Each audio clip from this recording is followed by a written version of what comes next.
Greetings everyone, and welcome to another PS2 video game overview video. This time around, I thought we would take a look at some of the scary selections from the collection. Yes, some of the survival horror games, and not necessarily just survival horror, but stuff with, horror elements to it. So there's some stuff that's kind of more action-oriented, but decidedly horror-inspired, and few based on movies, like based on horror movies, or ones, again, with horror elements to them, or supernatural elements to them, and stuff like that. So, yeah, let's take a look. Horror stuff from the PS2 collection today on the Multimedia Chronicles.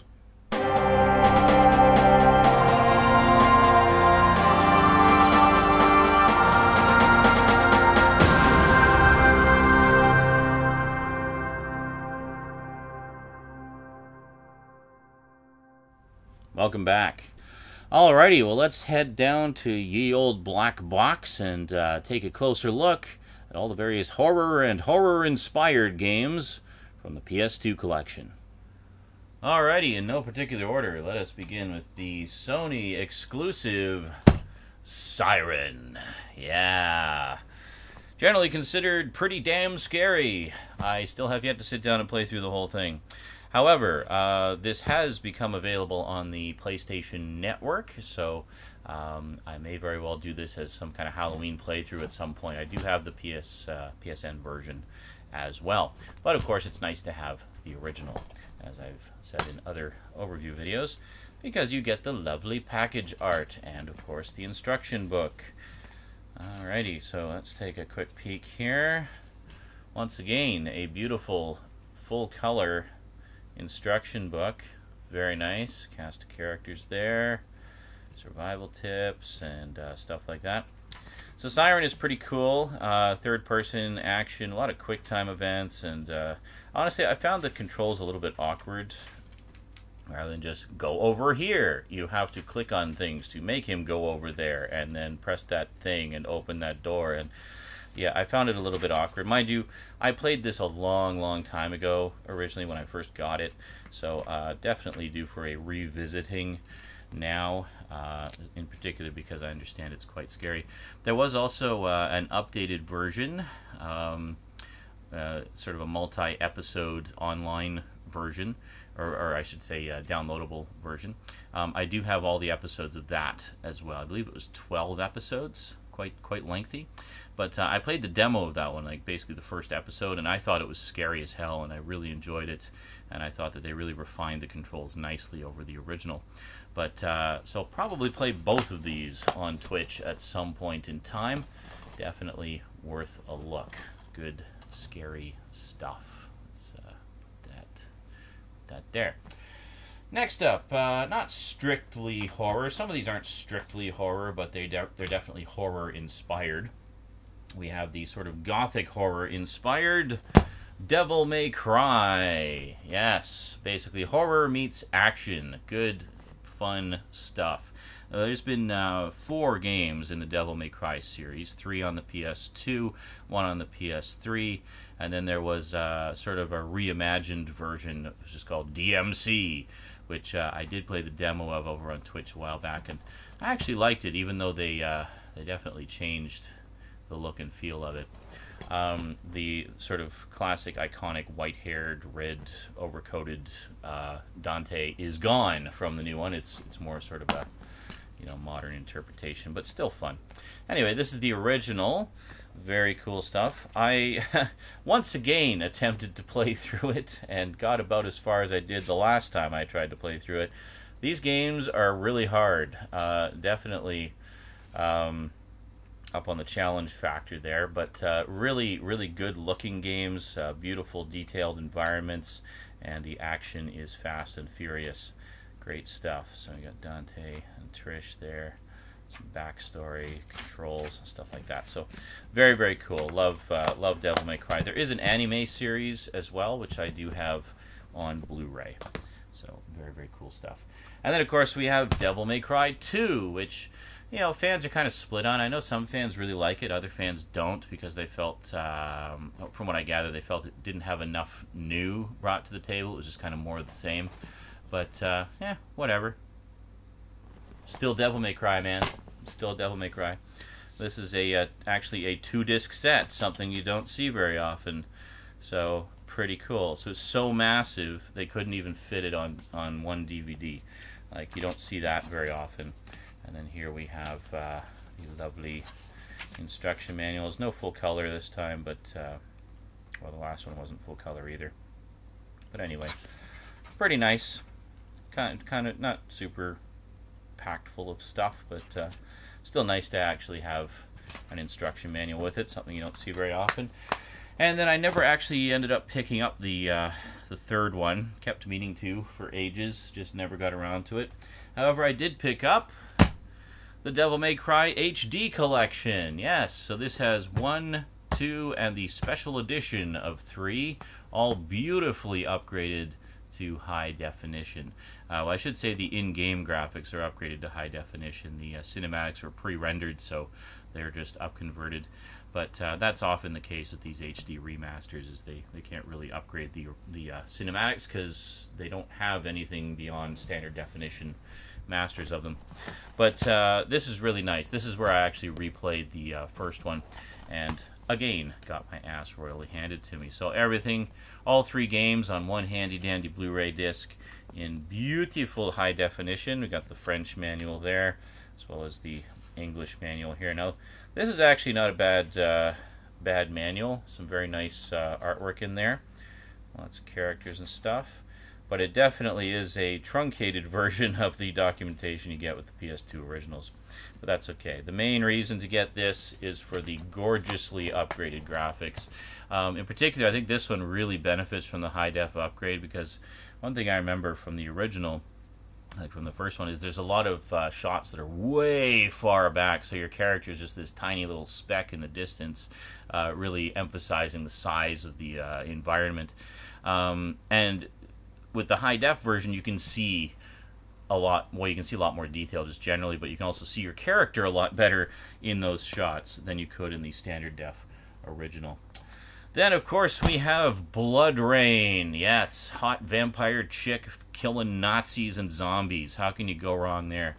Had an absolute blast with this game. I've actually played through it a few times. If you look on my YouTube page, I actually did do a full playthrough of this entire game. I will include links to that in the description if you want to check that out. Very, very cool stuff. Yeah, there was a sequel, which I actually have on PC. I've never got around to playing it, though. Might do that one as well at some point. And then, of course, there's the Uva Bowl movies, which we will not say too much about, but very lovely full-color manual here. All the different weapons you can get. So you can use it's a, you know, primarily action-oriented, third-person action slash horror, of course. Very bloody, very gory game, which is what you want from a game like this. But basically, she's got 2 blades, one on either arm, which you can use to slice and dice and Cuisinart her enemies. And lots of cool super moves you can do to do maximum damage. You can restore your health by drinking the blood of your enemies.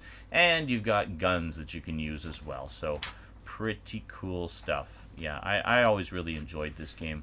Not just for the obvious sex appeal of the heroine, but also just for the action and the controls. It's actually a pretty slick game, I gotta say. Alright, next up, this is horror of a different kind. We have, from Rockstar Games, Manhunt. Yes, very chilling, disturbing stuff. This was kind of controversial when it originally came out, because essentially you're the star of a snuff film.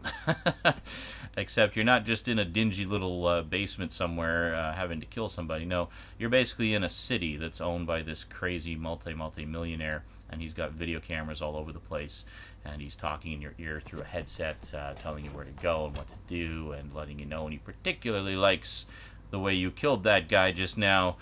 And the crazy billionaire in question is actually voiced by famous Hollywood actor Brian Cox, which is pretty awesome. But controversial or not, I actually always really enjoyed this simply because it's so sick and twisted, and you know, gameplay wise, it's, you know, it's decent enough. It's pretty solid. But But yeah, so you got just all the different stuff here that you can do, and a lot of the scenes in it are done through these grainy video cameras too, which sort of give it that I don't know, underground video kind of realistic feel to them, which is pretty cool.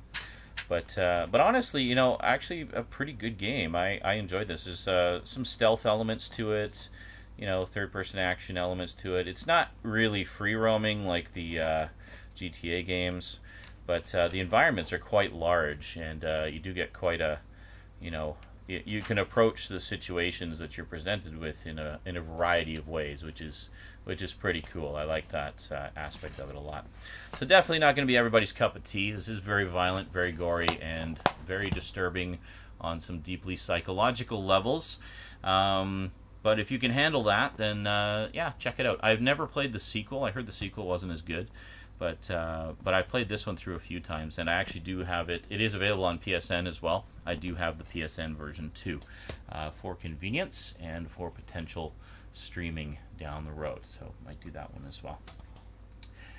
Next up, we have Extermination, which was only $3.99 apparently. Yeah, I picked this one up a while back. I haven't really played much of it. I just kind of played it for about an hour or two just to kind of get a feel for it. But it's basically third-person action, alien infection kind of thing.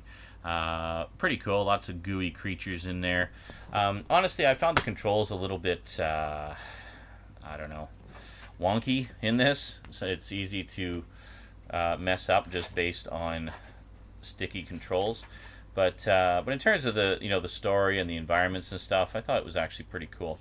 I definitely like to sit down and play through this one good and proper at some point. And lovely full color manual here too, very nice indeed. So you get a good feel for what it's all about. But lots of weapons and stuff like that. I found some of in particular, there's some parts where you have to kind of jump around and walk around ledges and stuff, and that's where the stickiness of the controls really becomes apparent, because you're having to do very precise moves, but the controls make it difficult to do those precise moves. So yeah, overall not bad, but suffers from some sticky controls. But in terms of the game and the story and everything, it's good fun.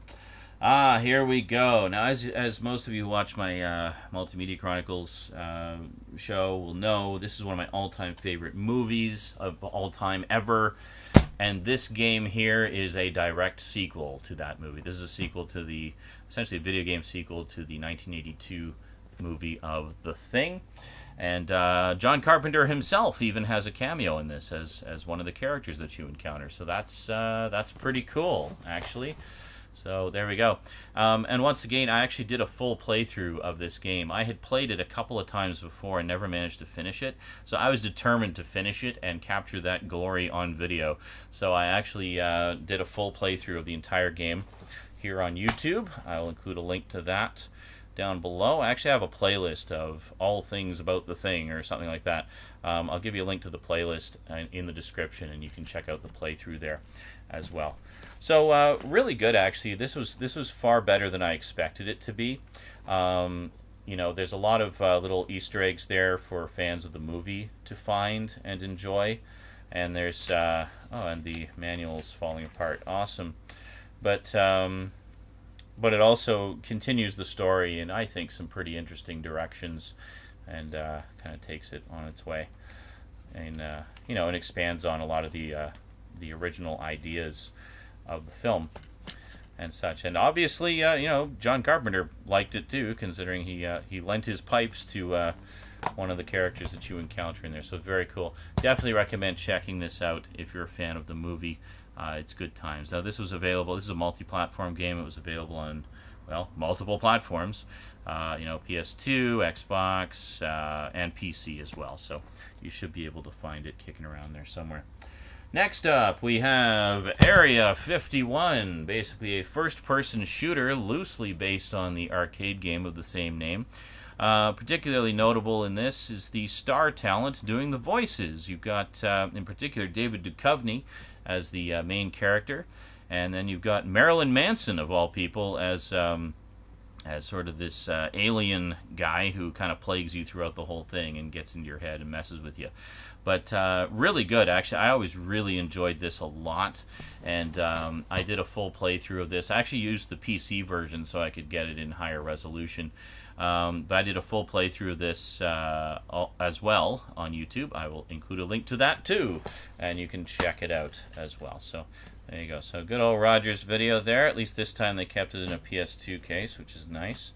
But yeah, some pretty, you know, pretty solid first-person shooter action in this. Not to mention a great story, and you know, some horrors of the flesh that you undergo due to alien infection and stuff like that as you delve deeper and deeper into the deep conspiratorial secrets of Area 51.